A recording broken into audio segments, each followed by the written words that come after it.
आज की वीडियो थोड़ी सी अलग है क्योंकि इस वीडियो में मैं आपसे शेयर करूंगी 5 ऐसी अनप्रोडक्टिव हैबिट्स जो हमें लगता है किसी काम की नहीं है but they are actually very productive.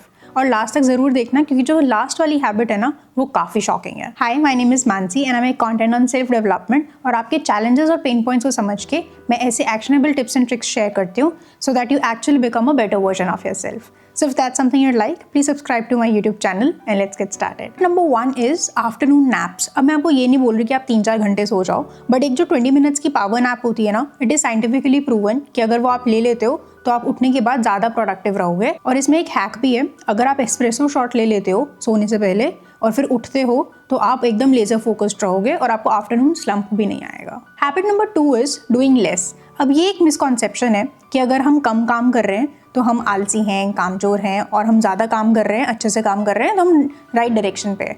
But ऐसा हमेशा ज़रूरी नहीं होता है, क्योंकि अगर आप बहुत ज़्यादा चीज़ें लेके बैठे हो लेकिन उसमें आप हाफ हार्टेडली काम कर रहे हो और क्वालिटी अच्छी सी प्रोड्यूस नहीं कर रहे हो तो वो काम फ़ायदे का नहीं है।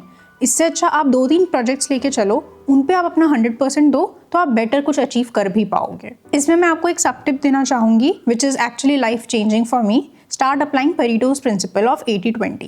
It states that roughly 80% of effects come from 20% of causes, which basically means जो आपके 80% results आ रहे हैं ना वो आपके 20% efforts से आ रहे हैं। जैसे फॉर एग्जाम्पल आप ऐसे सोचते हो ना कि मैं ये इंपॉर्टेंट चैप्टर्स कर जाता हूँ क्योंकि ये इंपॉर्टेंट है, ये इसके ज़्यादा क्वेश्चंस आएंगे तो मेरे मार्क्स अच्छे आएंगे। तो आपको जो 80% मार्क्स अगर आ रहे हैं सपोज, तो वो 20% की चैप्टर्स से आ रहे हैं। तो अपना ध्यान जो है ना वो इंपॉर्टेंट चीज़ों पर लगाना शुरू करो। Habit number 3 is saying no to most stuff. अब हमें क्या लगता है ना कि ये थोड़ा रूड होता है किसी को मना करना, काम के लिए मना करना, और बुरा माना जाता है, अनप्रोडक्टिव माना जाता है कि आपने काम के लिए मना कर दिया।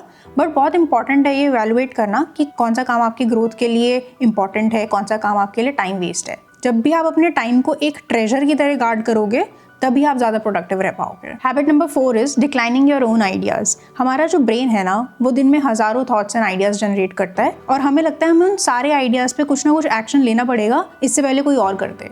बट ये ज़रूरी नहीं है। आप हो सके तो आप लिख लो, ट्राई करके देख लो, बट अगर ये वर्कआउट नहीं कर रहा है, if it is something that you don't want, then let it go, it is okay.